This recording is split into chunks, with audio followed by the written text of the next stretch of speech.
Mary Esther, Florida. Mañana del 9 de junio de 1994. El sol de principios de verano se filtraba a través de las persianas de la casa en Shrewsbury Road, un barrio residencial tranquilo donde los niños jugaban en las calles y el aroma a césped recién cortado flotaba en el aire. Pero dentro de esa vivienda de 2 pisos, recién comprada en abril, el silencio era opresivo, roto solo por el tic-tac de un reloj en la cocina. Edward James Sakersiewski II, un sargento técnico de la Fuerza Aérea de 30 años, acababa de regresar de su turno en la base aérea de Eglin. Su uniforme aún olía a combustible de avión, pero sus ojos, hundidos y febriles, traicionaban una tormenta interna. Había pasado la hora del almuerzo en una ferretería local.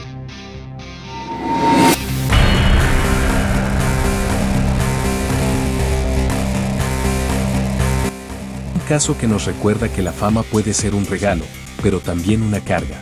Que incluso las leyendas pueden caer, y que el poder sin límites siempre encuentra su punto de quiebre. Si te gustó este documental, dale like al video, porque tu apoyo nos ayuda a seguir creando más contenido como este. Suscríbete al canal para no perderte los próximos casos que marcan la historia de la música, la justicia y el poder.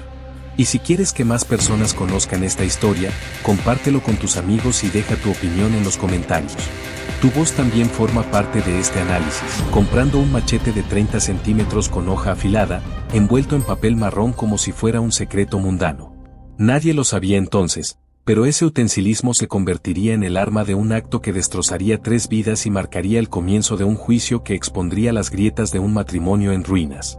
Edward, o Zack como lo llamaban sus compañeros, caminaba de un lado a otro en el salón, murmurando para sí mismo, mientras esperaba el regreso de su familia.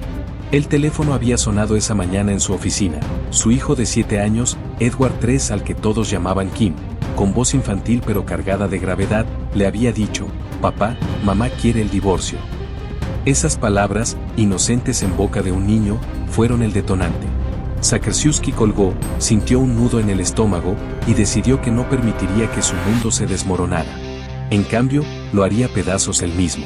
Sylvia Im Sakersiewski era una mujer de 34 años cuya sonrisa podía iluminar una habitación entera, incluso en los días más grises del Panhandle floridano. Nacida en Seúl, Corea del Sur, había conocido a Edward en 1982, cuando él estaba estacionado allí como joven recluta de la Fuerza Aérea.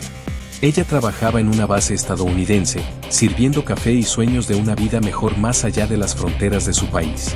Se enamoraron rápido, él, con su acento de Michigan y promesas de estabilidad, ella, con su calidez asiática y una determinación silenciosa por construir un hogar.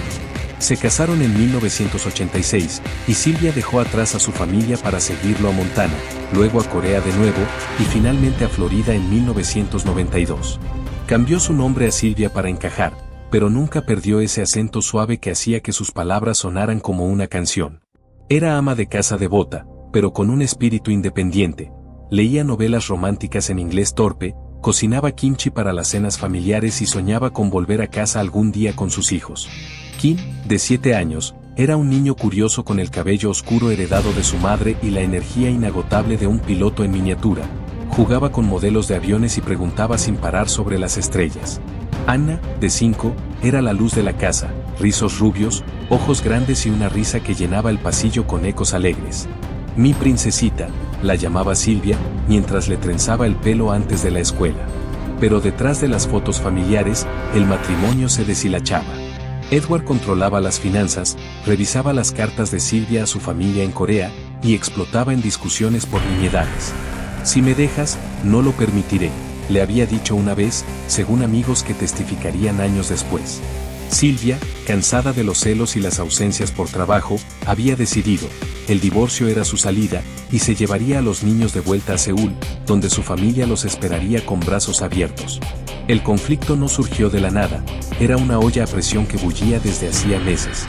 Edward, originario de Kalamazoo, Michigan, había crecido en un hogar estable pero rígido, donde el divorcio era un tabú susurrado. Ingresó en la Fuerza Aérea a los 17, escalando a sargento técnico en Eglin, una base clave para pruebas de armamento. Era competente, disciplinado, pero sus compañeros notaban una frialdad subyacente. Bebía solo en el bar de la base, evitaba fiestas y hablaba poco de su vida personal. 2 veces, en semanas previas, le confesó a un vecino, un mecánico de la base llamado Harold Mason, preferiría matarlos a todos antes que verlos sufrir un divorcio como el de mis padres. Palabras que sonaron como broma entonces, pero que Mason recordaría con horror. El 9 de junio, tras la llamada de Kim, Edward salió de la base al mediodía. Compró el machete en una tienda de Fort Walton Beach, lo ocultó en su maletín y regresó a casa. Colocó el arma detrás de la puerta del baño, como un cazador preparando su trampa. Esperó. A las 3 de la tarde, el auto familiar entró en el driveway, Sylvia al volante, los niños en el asiento trasero, charlando sobre el día en la escuela. «Papá está en casa temprano», exclamó Kim, saltando del vehículo. Sylvia sonrió, pero sus ojos delataban fatiga. «Hablemos esta noche», le dijo a Edward, besándolo en la mejilla. Él asintió, pero su mente ya había cruzado el abismo. Lo que ocurrió después fue un torbellino de violencia calculada, reconstruido en el juicio a través de confesiones y evidencias forenses que harían palidecer a los más endurecidos. Sylvia se sentó en el sofá del salón para hojear el correo, sola por un momento mientras los niños subían a cambiarse. Edward se acercó por detrás, con una barra de hierro de un crowbar de su kit de herramientas en la mano. La golpeó en la nuca con fuerza brutal, un impacto que crujió como madera seca. Ella se desplomó, aturdida, sangre brotando de la herida. «Por favor, no», murmuró, pero él la arrastró al dormitorio, la golpeó de nuevo en la cabeza y tomó una cuerda de nylon del armario. La rodeó alrededor de su cuello, apretando hasta que sus ojos se vidriaron y su cuerpo se convulsionó en estertores finales. Creyéndola muerta, la dejó allí, pero Sylvia aún respiraba débilmente. Entonces, llamó a Kim al baño. «Ven a lavarte los dientes, hijo». El niño entró confiado, y Edward sacó el machete. El primer tajo le abrió el brazo cuando Kim levantó la mano para defenderse, un gesto instintivo que los peritos describirían como herida de defensa. Golpes sucesivos le destrozaron la cabeza, el cuello y la espalda. El niño de 7 años luchó, gritando, hasta que el filo lo silenció para siempre. La sangre salpicó las baldosas blancas, formando charcos que se extendieron como tinta. Anna, que había oído el alboroto desde el pasillo, corrió al baño. «Hermano», chilló, pero Edward la tomó del brazo y la obligó a mirar. «Tu turno, princesita», le dijo con voz ronca, según su propia confesión posterior. La niña de 5 años vio el cuerpo de su hermano, supo lo que venía, y el terror la paralizó. Un tajo en la cabeza, otro en el torso, ella se retorció, arañando el aire, pero el machete era implacable. Murió allí, en el suelo junto a su hermano, con los ojos abiertos en una expresión de incredulidad infantil. Edward limpió el machete en una toalla, lo guardó y salió de la casa como si nada. Condujo su Chevy Cavalier hacia Orlando, a 400 kilómetros al sur, donde tomó un vuelo a Hawái bajo un nombre falso. En Honolulu, se unió a una comuna religiosa, cambiando su identidad por David, trabajando en muertos y orando en silencio. Pero la conciencia o el miedo y lo alcanzó 4 meses después, el 14 de octubre de 1994, cuando un episodio de Unsolved Mysteries mostró su foto en la televisión de la comuna. Al día siguiente, se entregó a la policía local, confesando todo en una declaración de 30 páginas. «No podía dejar que se fueran sin mí. Era mi familia». Extraditado a Florida el 25 de octubre, enfrentó cargos por 3 asesinatos en primer grado en el condado de Okaloosa. La investigación, liderada por el sheriff Charles Kahn, fue meticulosa. El allanamiento de la casa el 13 de junio, después de que Mason reportara la ausencia de Sakrasiewski en el trabajo, reveló los cuerpos en descomposición, la barra ensangrentada bajo la cama, fibras de cuerda en el cuello de Sylvia y huellas de botas de la Fuerza Aérea en el baño. El ADN confirmó todo, no había dudas. Pero el juicio no sería sobre culpabilidad. Edward se declaró culpable el 19 de marzo de 1996, ante el juez G. Robert Barron, pidiendo saltar directamente a la fase de pena.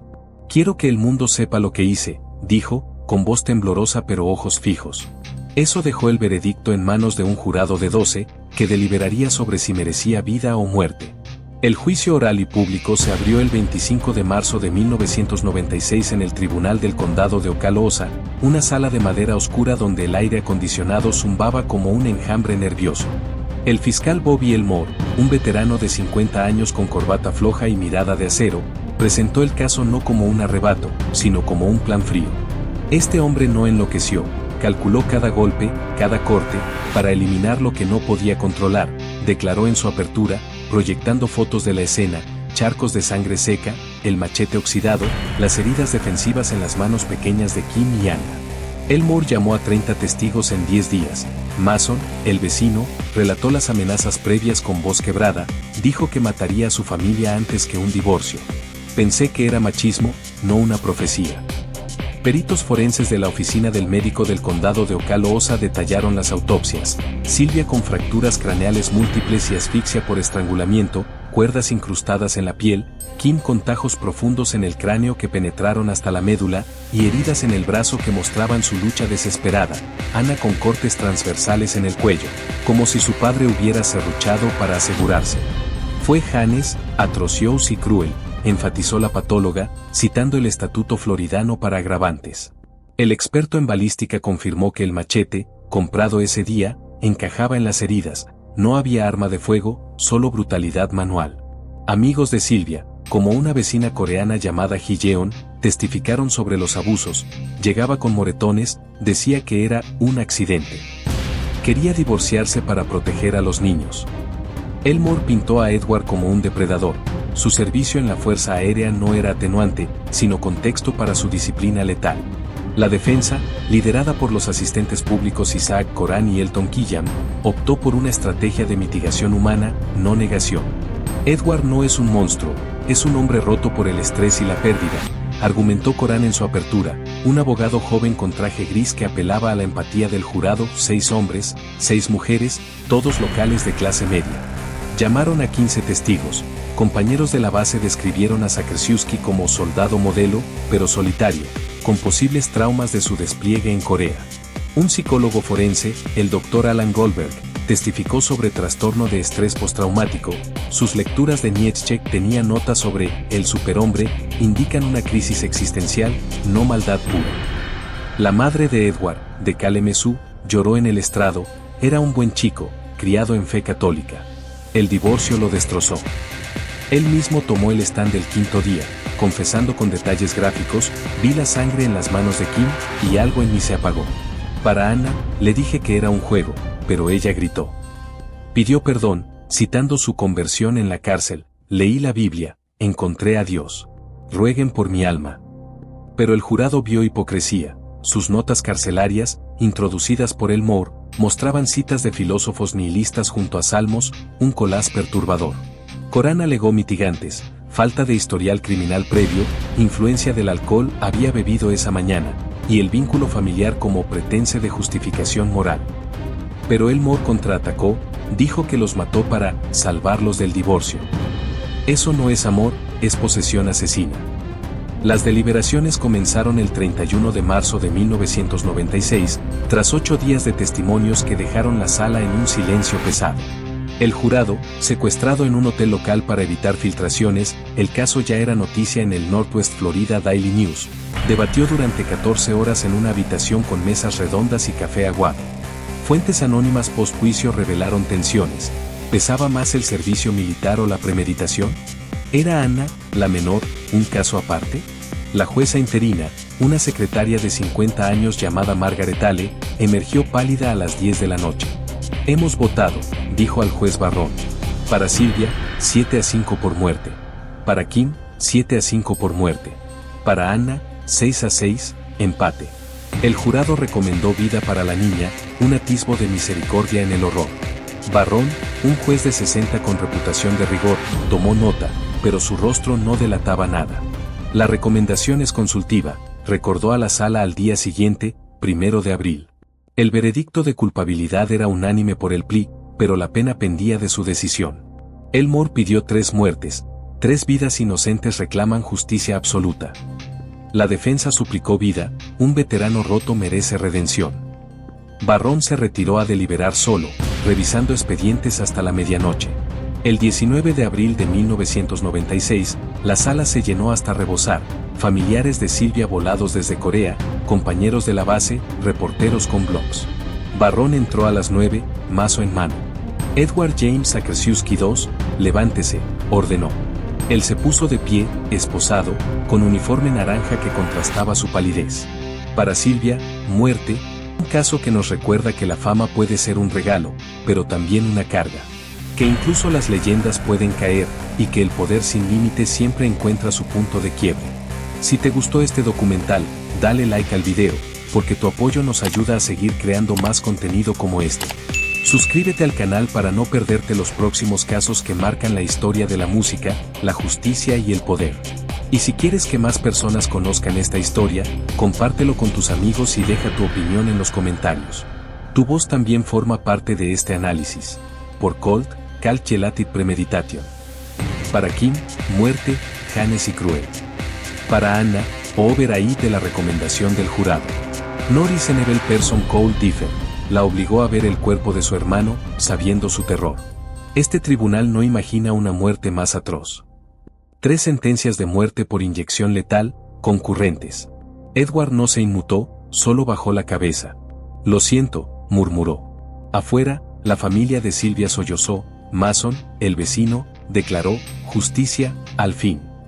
El Florida Supreme Court afirmaría en 1998, pero ese veredicto de 1996 fue el clavo en el ataúd legal. El juicio no solo condenó a un hombre, expuso cómo el control se torna en carnicería, y cómo un plea de culpable puede acelerar el abismo. La apelación inmediata se presentó el 20 de abril de 1996, apenas horas después del veredicto, en la Corte Suprema de Florida, un edificio imponente en Tallahassee donde las decisiones caen como martillos sobre el destino. Los abogados de Edward, Coran y Killiam, argumentaron 3 fallos clave: admisión de fotos gráficas de las autopsias prejudiciales, diseñadas para horrorizar más que informar, el over-aid para Anna como abuso de discreción judicial, y peso insuficiente a mitigantes como su servicio militar. El jurado vio misericordia para la niña, Barron la ignoró por ego, alegaron en un brief de 100 páginas, citando precedentes como TDV State, donde over-aids requerían Norris Enebel Person Cole Differ. El fiscal Elmore replicó con vehemencia, las fotos prueban Hack, Hannes, atrocios, cruel, el machete no miente. La corte, presidida por el chef Justice Harding, revisó el caso en sesiones cerradas durante 6 meses, escuchando oral arguments el 15 de octubre. Expertos en apelaciones notaron la solidez, el plea guilty eliminaba desafíos a la evidencia, dejando solo la pena. El 12 de junio de 1998, la opinión unánime de 717 so. 2 de 488 cayó, afirmado. Sobre Anna, los hechos o forzarla a presenciar el asesinato de su hermano son tan claros que ningún jurado razonable diferiría. Las fotos eran admisibles, mitigantes, consideradas pero superadas por 3 agravantes: múltiples víctimas, CCP, Colt, Cal Celatit, Premeditated y Hack. Edward, en Unión Correctional Institution, recibió la noticia por correo, solo en su celda de 6 por 3 metros. Post-convicción relief siguió, un laberinto de motions bajo Florida Rule 3.851.